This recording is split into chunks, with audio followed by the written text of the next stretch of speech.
السلام علیکم ریڈرز، میں ہوں رابی راول اور آپ اس وقت موجود ہیں میرے چینل رابی راول ناولز پر۔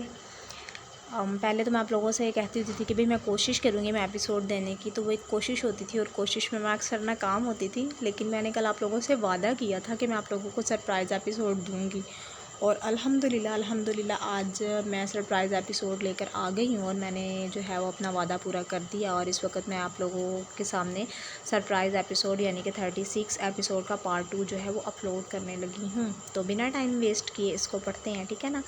ویسے تو یہ ربیشہ اور اسفن ہی اسپیشل ہے، تو پڑھتے ہیں اس کو۔ نفرت اور محبت سے رقم عشق کی داستان ناول ہے، سرپرائز ایپیسوڈ ہے، 36 کا پارٹ 2 ہے، اور تحریر رابی راول کی۔ Let's start.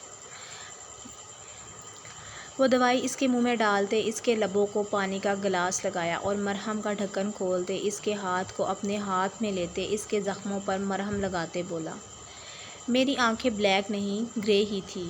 فوج میں کیپٹن ہونے کی حیثیت سے مجھے ایک مشن ملا تھا۔ یونی میں کچھ لڑکے اور لڑکیوں کا گروپ تھا جو جوان نسل کو اغوا کرتا اور اس کے ساتھ ظلم کا اور غلط کام کرنے کے بعد اس کو دوسرے ملک بھیج دیتا۔ زرنش بھی اس گروپ میں شامل تھی، بلکہ یونی میں اس گروپ کی ہیڈ تھی۔ مجھے ان لوگوں کا پتہ لگانے کے لیے آپ کی یونی بھیجا گیا۔ مجھے آرڈر ملا کہ میں اپنا حلیہ، نام بلکہ اپنی پوری شخصیت ہی تبدیل کروں۔ اسی لیے میں نے مشن کے دوران اپنے ڈیڈ کا نام اپنے لیے منتخب کیا، سید شہریار شاہ، اور اپنی گرے آنکھوں کو بلیک لینس سے چھپاتے ہوئے یونی آ گیا اس گروہ کا پتہ لگانے کے لیے، لیکن اتفاق سے آپ کی ہی کلاس کا ٹیچر لگا۔ پہلے دن ہی زرنش اپنی مشکوک حرکتوں سے میری نظر میں آ گئی تھی۔ وہ اس کے دوسرے ہاتھ پر مرہم لگاتا بولا، اس کا ٹارگٹ ہمیشہ تم ہوتی تھی۔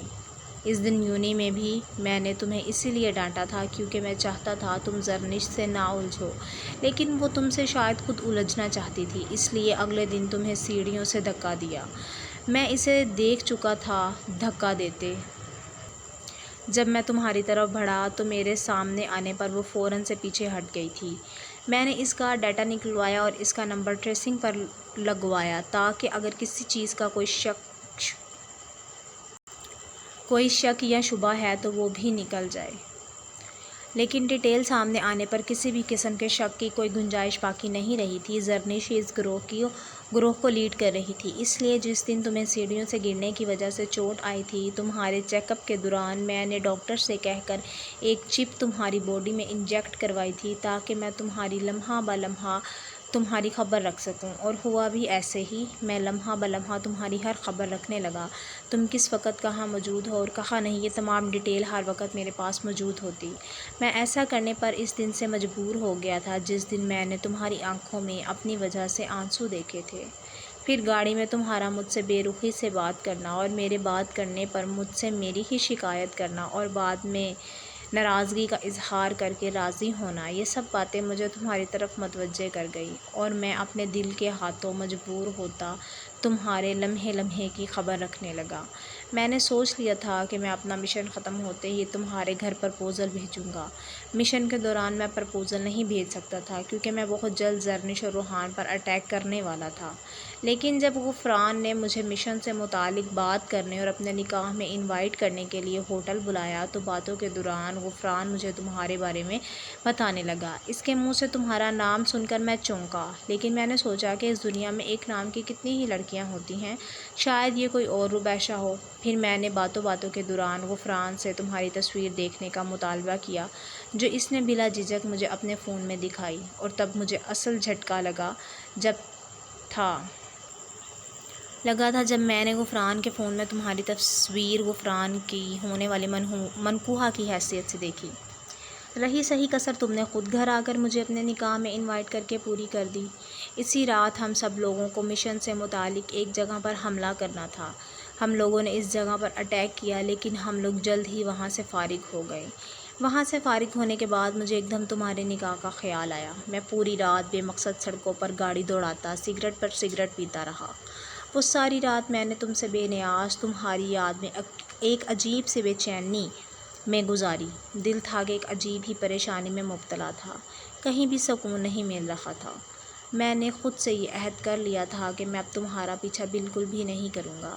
اسی لیے میں نے گھر آتے ہی تمہارے تک پہنچنے والے ہر راستے کو بند کر دیا، حتیٰ کہ جو میں تمہاری لوکیشن ٹریس کر رہا تھا اس کو بھی ڈیٹیکٹیو کر دیا۔ مجھے لگا کہ اگر میں اب بھی تمہارا پیچھا کروں گا تو میں اپنے دوست اور ایک فوجی کی امانت میں خیانت کروں گا، اور میں امانت میں خیانت کر کے اللہ کا گناہ گار نہیں ہونا چاہتا تھا۔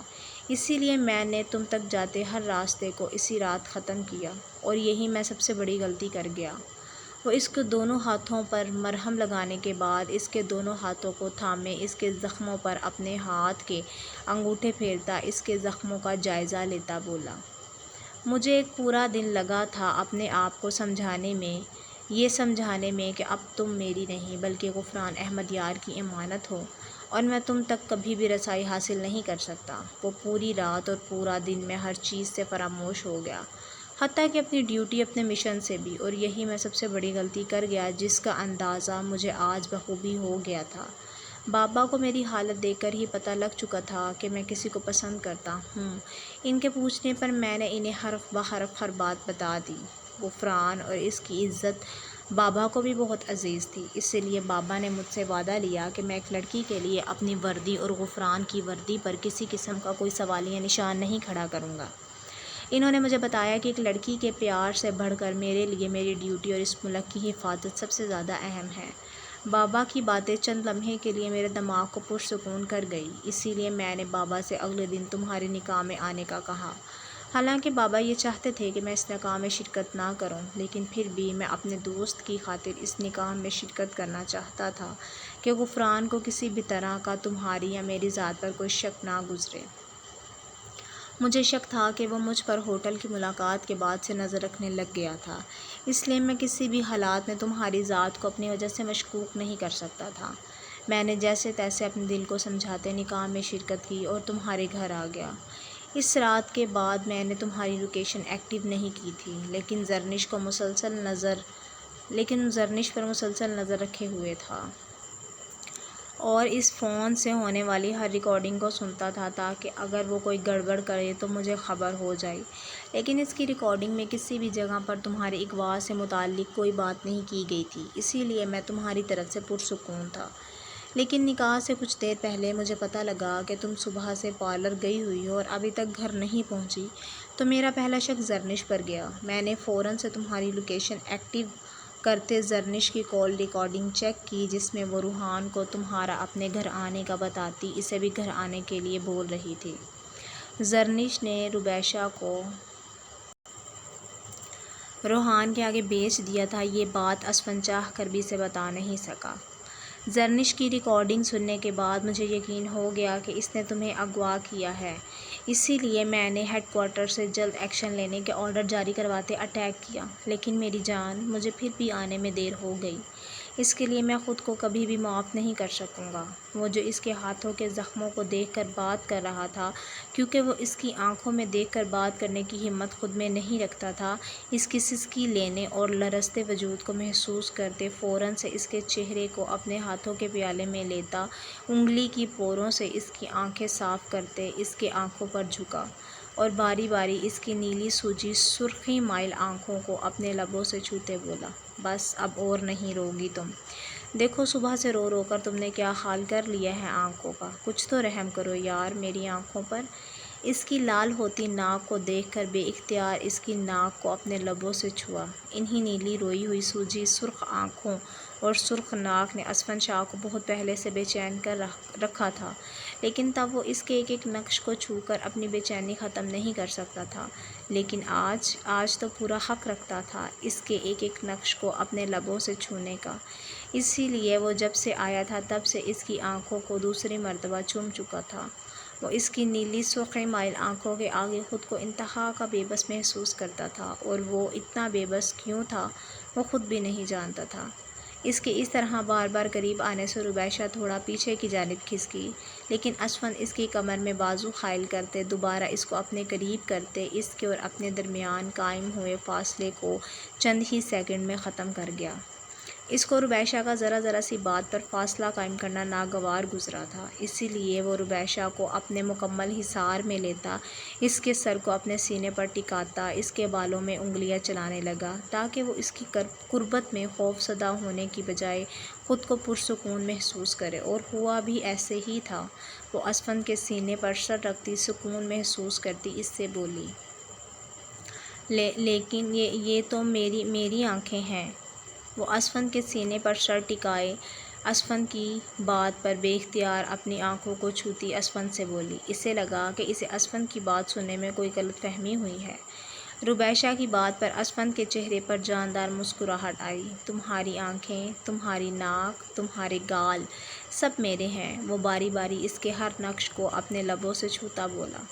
ربیشہ کی آنکھ، ناک اور گال کو اپنے لبوں کی خوشبو سے معطر کرتے اس کے ہونٹوں پر اپنا انگوٹھا نرمی سے پھیرتا بولا، تمہارے ہونٹ بھی، تم ساری کی ساری میری ہو، اسی لیے کبھی بھی اپنے آپ کو تکلیف پہنچانے کی کوشش نہ کرنا، ورنہ مجھ سے برا کوئی نہیں ہوگا۔ جبکہ ربیشہ اسفند کے اس عمل سے سرخ پڑتی اپنا چہرہ جھکا گئی۔ میرا بھی سب تمہارا ہے، تم بھی چاہو تو مجھے اسی طرح پیار کر سکتی ہو۔ وہ اس کے چہرے پر پھیلے حیا کے رنگ دیکھتا مسرور سا بولا، جبکہ وہ ایک دم اس کی بات پر نفی مصر ہلاتی اس کے ہی سینے میں چھپنے لگی۔ ربیشہ کی اس حرکت پر اسفند کا قہقہ بے ساختہ تھا۔ سوری ڈیڈ، یہ تھی ہماری آج کے ایپیسوڈ نمبر 36 کا پارٹ 1 سرپرائز ایپیسوڈ۔ امید ہے کہ اب آپ لوگوں کو مجھ سے کچھ گلے شکوے جو تھے وہ نہیں رہے ہوں گے، اور میں پہلے بھی ایک دفعہ کہہ چکی تھی کہ میں سرپرائز ایپیسوڈ دوں گی تو نہیں دیا جا رہا تھا، لیکن اب میں دے چکی ہوں، اور امید ہے کہ آپ لوگوں کے جو مجھ سے گلے شکوے شکایتیں ہیں وہ دور ہو چکی ہوں گی۔ تو پلیز آپ لوگ اتنا ویوز مجھے دیکھنے میں ملتے ہیں تو کمنٹ بھی کر دیا کریں، مجھے بتا دیا کریں کہ آپ لوگوں کو میرا یہ ایپیسوڈ اور ناول کیسا لگ رہا ہے۔ اور سب سے دکھ کی بات یہ ہے کہ اتنی محنت کے باوجود بھی آپ لوگ میرے اس کو ایپیسوڈ کو لائک نہیں کرتے ہو۔ کم از کم اگر آپ کو یہ اچھا لگتا ہے تو ایک لائک تو میرا بھی بنتا ہے۔ اتنی بھی بے روکی یا بے مروتی اچھی نہیں ہوتی ہے، تو پلیز لائک بھی کیا کریں میرے چینل کو، سبسکرائب بھی کیا کریں۔ وہ پتہ نہیں کون سا دن ہوگا جس دن مجھے کہنے کی ضرورت نہیں پڑے گی، لیکن آپ لوگ دھڑا دھڑ لائک کریں گے، اور میں سوچتی ہوں میری لائف میں وہ دن کب آئے گا۔ چلیں خیر، مایوسی گناہ ہے اور میں بالکل بھی نہیں کر رہی، تو انشاءاللہ مجھے امید ہے کہ ایک دن آئے گا کہ جب مجھے کہنا نہیں پڑے گا اور میرے ریڈرز جو ہیں وہ مجھے لائک کریں گے، میرے ایپیسوڈز کو لائک کریں گے انشاءاللہ تعالی۔ تو انشاءاللہ کل ملتے ہیں ایپیسوڈ 37 کے ساتھ، اور آپ مجھے ضرور اگر آپ لوگوں کو اچھا لگے تو بتائیے گا کہ آپ لوگوں کو میرا یہ ایپیسوڈ کیسا لگا۔ کل تک کے لیے اجازت دیں، اللہ حافظ، دعا میں یاد رکھیے گا، فی امان اللہ۔